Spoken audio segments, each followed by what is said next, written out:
Hey guys, welcome back to another episode of Elevate. Today's the last day in the studio. Give it up! Woo!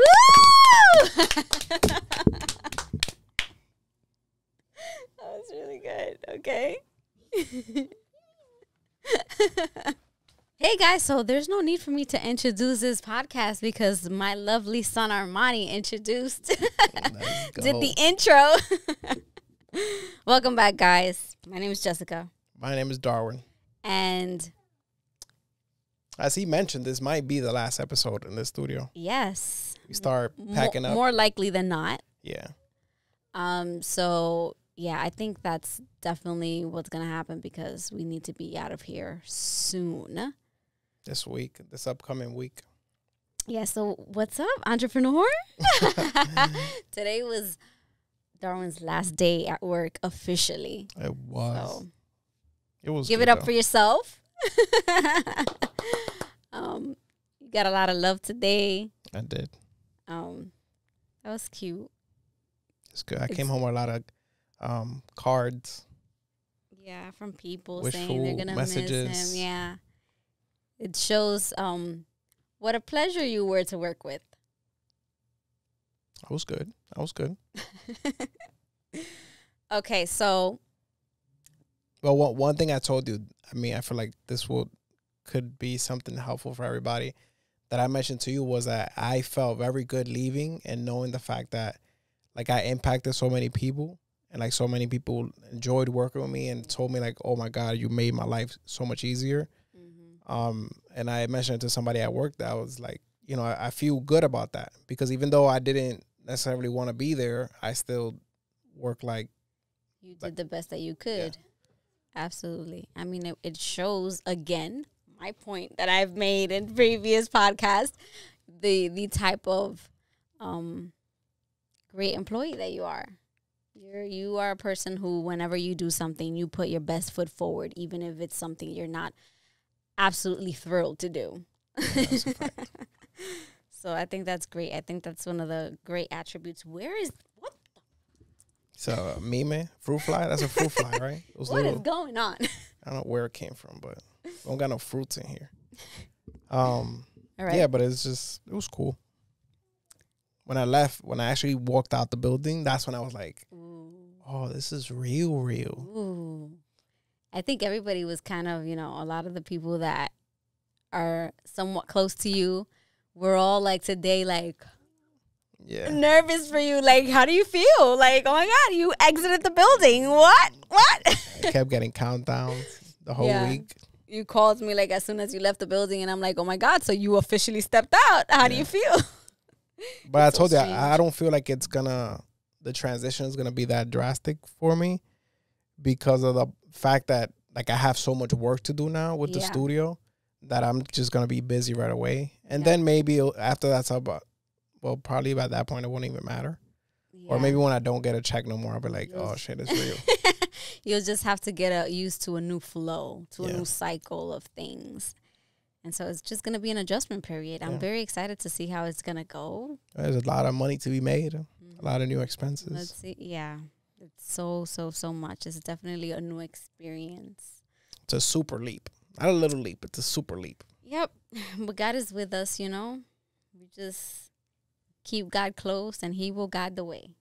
Facts. So today I want to talk about, we were briefly talking about the other day about, why is it that some people find it's so difficult to start a YouTube channel? Like people who want to, because obviously this isn't for everyone, but there are certain people that would love to have a YouTube channel, but they find it very difficult. Yeah. So we want to talk about why is it so difficult for you to start a YouTube channel? You. So I think one of the main reasons why people fear so much starting a YouTube channel is fear of rejection. That's real. Obviously, when you start off, unless you come from another platform where you are huge or I don't know, for some reason you're very popular for something and you open up a YouTube channel, most likely than not, you're not going to start with an astronomical number of subscribers or even views. So sometimes people tend to feel very intimidated by that and they feel not important. And I think it's very important for us to understand that YouTube is a platform that you have to put work on. It's not going to happen from one day to the other. You might have a video that might go viral, but that doesn't mean you're going to gain loyal subscribers that are going to watch every video you post. So it's a game that you should want to play for the long term instead of the short term. Because if you are playing for instant gratification, this ain't the platform for you. Facts. There's a lot of people doing that too. Yeah, and I think that's why a lot of people fall off, because it's very discouraging to put on so much work on something, on a video, and be super excited about it. And it might not be that the video you made is not worth watching or trashy or, you know, bad. It's just that not enough eyes seen it. Yeah, yeah. And so sometimes people get discouraged because, oh, no, I only got like 10 views or I got like 20 views. And in comparison to other big YouTubers, it's like, nobody watched my video. Yeah. And that could hurt a lot of people's egos and make them feel as though, oh, then maybe what I'm doing isn't that great. Yeah. And sometimes it's tricky too, because like we have videos, like we have like a certain threshold that we're like, damn, if it did this amount, it's like, okay, it did pretty good at a certain time frame. And when it doesn't even hit that, it's like, damn, that was whack. And it's not like the topic was whack or the conversation we had was, I don't know. It's just the type of conversations we have is hard to for YouTube, let's say, to find an audience and be like, oh, this person wants to watch this exact thing. There are certain videos that we would think like, yo, this is going to do good, and it really does bad. We're like, right. what happened here? Like, why? Why is that? But then we find out down the line, months down the line, that the video starts picking up. So it really isn't that the video was not good. It's just that at that point in time, it didn't get the amount of traffic we were hoping. It's not like one of those videos that you post and it's just like instant thing. It's just like slowly progressing, which is the good thing about YouTube. It's like that they never stop promoting your video. Unlike, you know, another platform that you might post a video today and then, you know, 3 months from now, there's no way nobody's going to watch that video. Yeah. I think it's very important that before you start a YouTube channel, you have clear why you want to start this YouTube channel. What is the reason? What's the reason? What is the reason that you want to start a YouTube channel? Is it because you want to be famous? Yeah. Is it because you want to impact people? What is behind you starting a YouTube channel? I think that there's I mean, my example. What? I think people probably ask themselves why I don't have my own channel. Like in the creative industry, like either showing photography or something like that. Brian was asking me like, why don't, and I just feel like I'm not that I'm not ready for it. I'm not necessarily passionate about teaching about, you know, like let's say camera gear and stuff like that. I like watching it, but I don't feel like that's my lane. I don't think you've gotten to that. Yeah, like I need to find something. I'm like, yo, this is what I want to do. Or maybe you just don't see yourself teaching.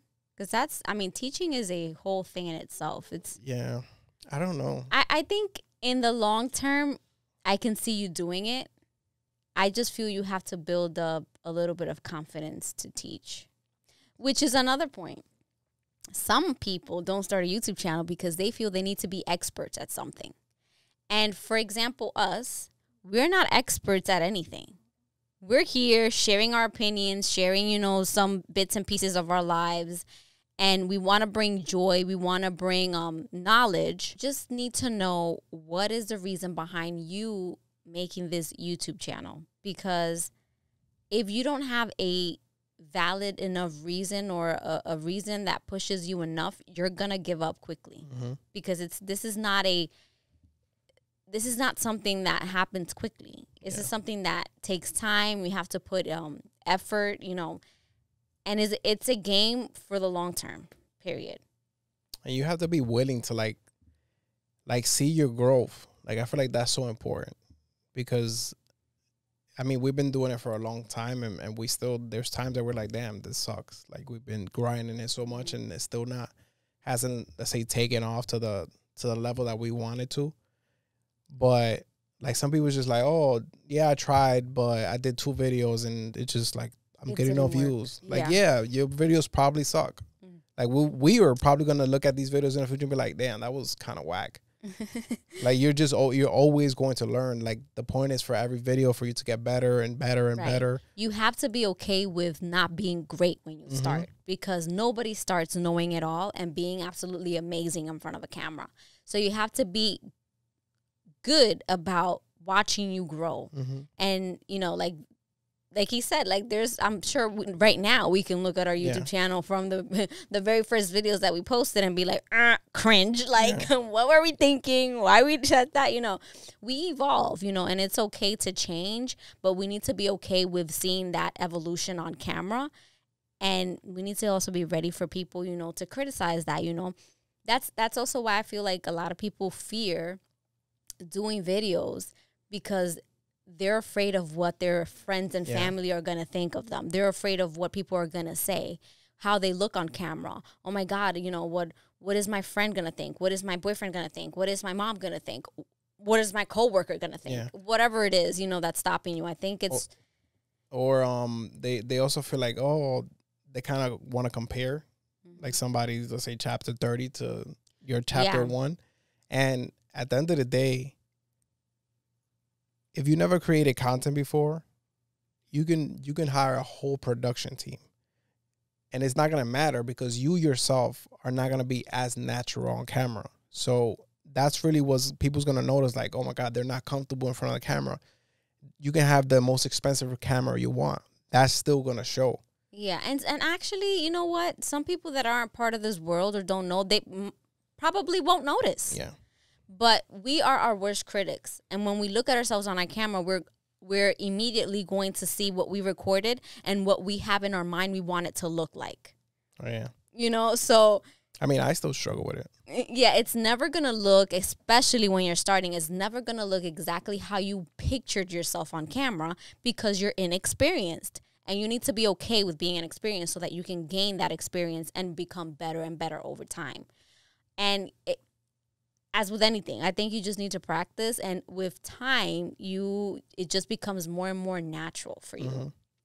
But if you don't take the time to practice and you don't stop, you know, taking everything so seriously, you're just never going to get there. Yeah, even when we first started this podcast, it was like we was in our living room and we had like one angle.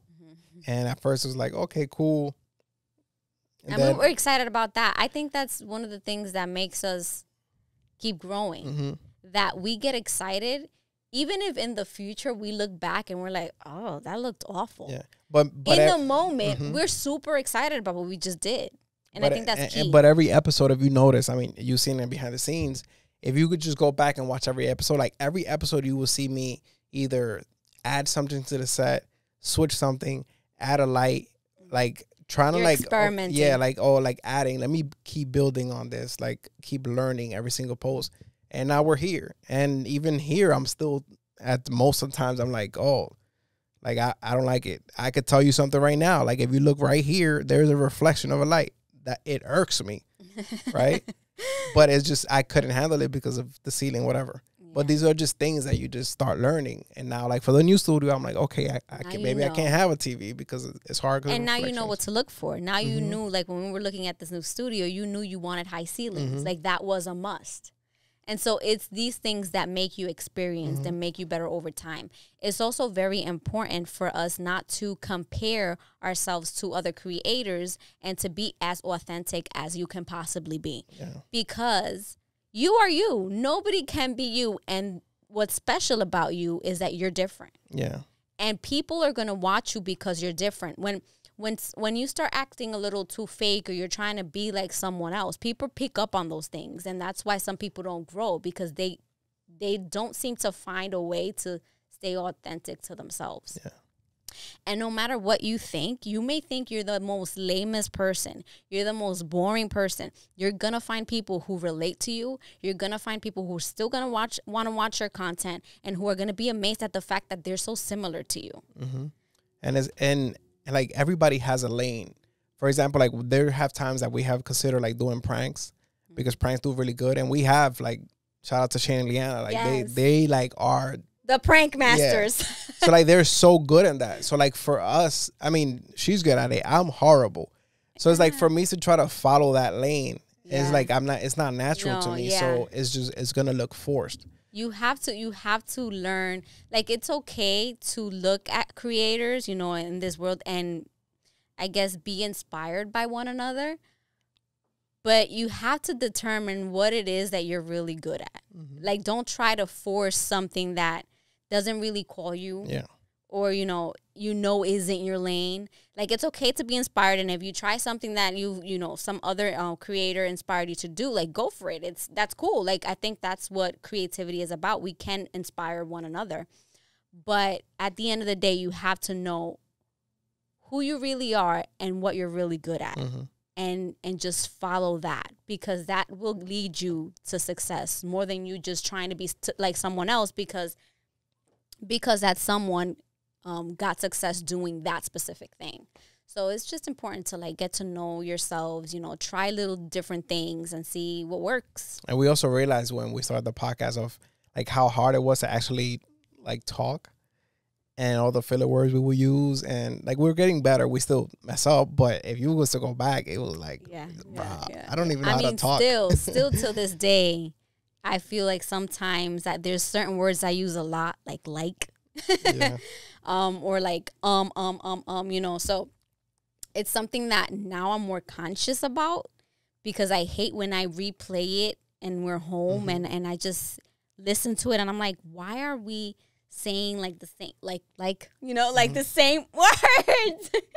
but I also, when we first started, I used to cut every single or like off, and you can't really hear it. But now, like, I don't do it no more. You see, like, because I've heard people say that you start, I was about to say it, that you start thinking about what you're going to say and don't use, those are called filler words. And it just makes you more conscious of it. And also, when you make too much cuts on a podcast, it feels like, okay, they just want it to be natural. Yeah. Because this is how people talk. Yeah, for sure. I mean, if anything, it's just made us more conscious of our speech. And it's always a good thing to improve the way you speak. I feel like I've grown speaking. I feel like that too. I think you're great. Oh, period. Thank you. You always say that, but it's true. Oh, thank you. I appreciate that, babe. That's terrible. It's just, we need to learn that it's okay for there to be silence. Yeah. That's why us humans, when we're talking, sometimes we're uncomfortable with the silence when we're thinking. And we use filler words such as like and which we're working on. So yeah, shout out to you speakers out there. That some of you guys I know probably don't even care about that stuff, but it is, you know, I like a challenge. Okay, next. No, I like a challenge. So now, you know, I do keep it in the back of my mind to try to limit the amount of times I use those filler words that are not necessary. Which everybody now is going to start noticing. I know, right? It's all good, though. Anyway, so any other reasons why somebody might not is struggling to start their YouTube channel? No, I think that is instant gratification, comparing yourself to other, feeling like somebody's going to judge you. One thing that this is kind of still in the realm of social media, but I was telling you how it's crazy that like we produce so much content that we're like, oh, social media is just like normal to us. And then I come across so many people that are just like, don't post ever, don't even know how to use Instagram or like what happens on it. And I'm like, damn, we really do a lot. Like we really. I mean, when you say that to me, I feel like, really? They don't know what Instagram is? There's people. I know people know what it is, but most people are not engaged as to like what's happening. And like we're over here thinking like, oh my God, my Reels is doing this. Some people don't even know you get views or how to check views. Or what a Reel is. That is crazy. That is crazy to think. There's a whole group of people out there that aren't even on social, which is fine. I think that's great. I feel like for us, obviously we can't do it right now, but that's like a level of peace. I completely understand.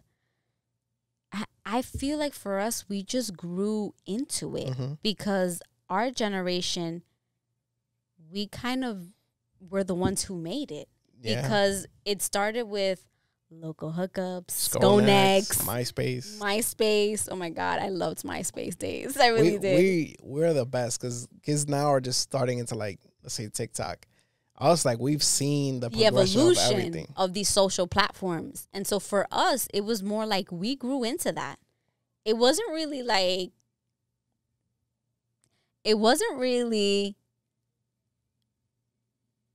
as if we just started. It wasn't like we jumped on Instagram because everybody was jumping on Instagram. It was something that just evolved. Yeah. First it was local hookups, then it was Skonex, then it was MySpace, and you just were looking for the next platform. And so for us, it just happened naturally. Yeah. It's kind of part of our lives. Yeah.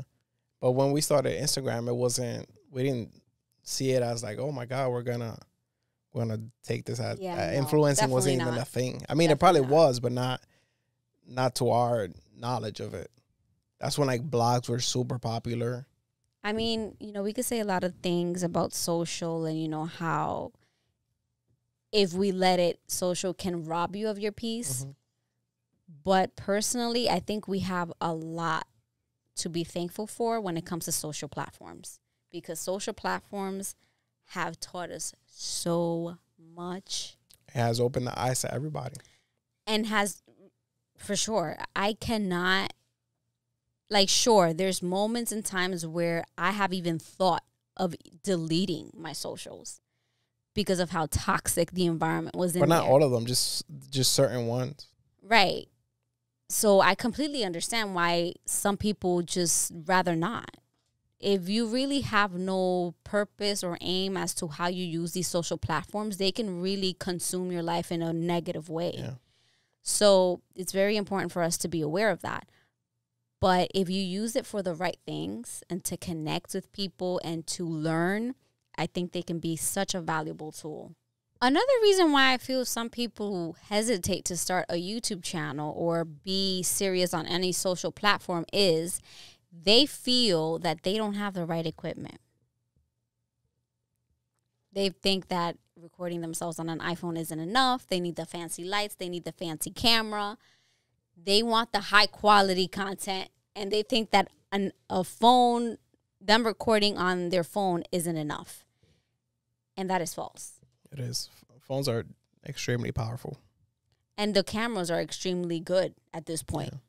Yeah. You're limited to certain things, but most people are not pushing a camera like this to what it's supposed to.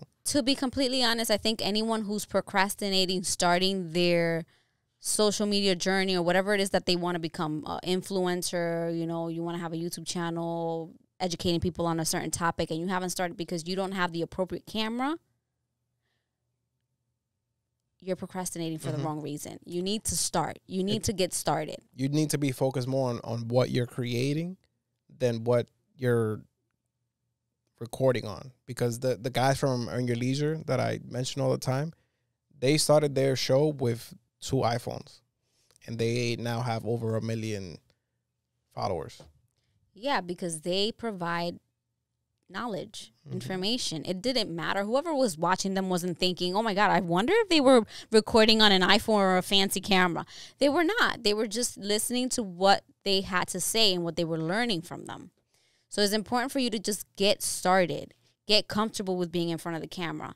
I'm all for upgrading. My husband is all for upgrading. He loves having quality content because at the end of the day, down the road, it does matter depending on the level you're on. But to be completely honest, it depends on what exactly is it that you want to do. Eventually, if you stay consistent, you will get to a point where you will be able to upgrade. And there's nothing wrong. Just take your time. You don't have to start with high quality content as soon as you start. Yeah. And I mean, if you're watching us for, let's say, motivation, you see 3 camera angles, but that these cameras, there's more purpose to what I have a photo camera that just happens to do video, That's an angle, but that camera is ready for photo for my photography work. Then I had the main camera, and then we bought a third one because we need another angle. But I use that for work as well. So it's not just like, hey, I bought a podcast. We started a podcast and we need 3 expensive ass cameras. And it's important also to note that you didn't buy all these cameras at once. Oh, hell no. You know, it's been an evolution, and like he said, he has done photography work in the past, and he will continue to do that now. And so it's been, you know, over the course of a period of time that he has acquired this equipment, and it wasn't just overnight. Oh, you know what? I'm going to start a podcast. Let me just buy all this camera. Yeah. It's very pricey, and it's also not necessary for you to start. Just start. Get comfortable with being in front of the camera. Get comfortable with speaking in front of the camera. Get comfortable with not getting enough views and just still having to grind, you know. Make sure that you're going to be consistent before you buy this expensive equipment also, because it doesn't matter that you buy, you know, a camera that costs you $1,000, $2,000 and you posted 2 videos. Yeah. And even now that you mentioned views, it's like I started thinking about when we started doing TikToks, and it was like I was like, this is stupid. Because we were just doing like skits and stuff. Which I love to do. Yeah. But it was just, I don't know. It was just like, where is this going? And you now, didn't see any point in it. Yeah. And now, because it's just, I mean, what happened in TikTok was crazy. Because that wasn't even our lane. We just stumbled across it because we just started putting out content. And like now we have videos with 5-6 million views, multiple. Yeah, and there's been people that, because of TikTok, have followed us on YouTube.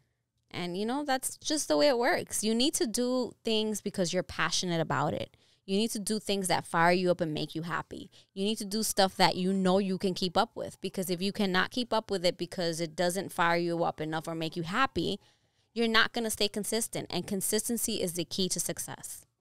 Period. Facts. And let's leave it there for today. All right. Great conversation. That's it for today's podcast, you guys. Thank you so much for watching or listening. If you're on any of our audio platforms, don't forget to leave us your reviews. It helps us a lot.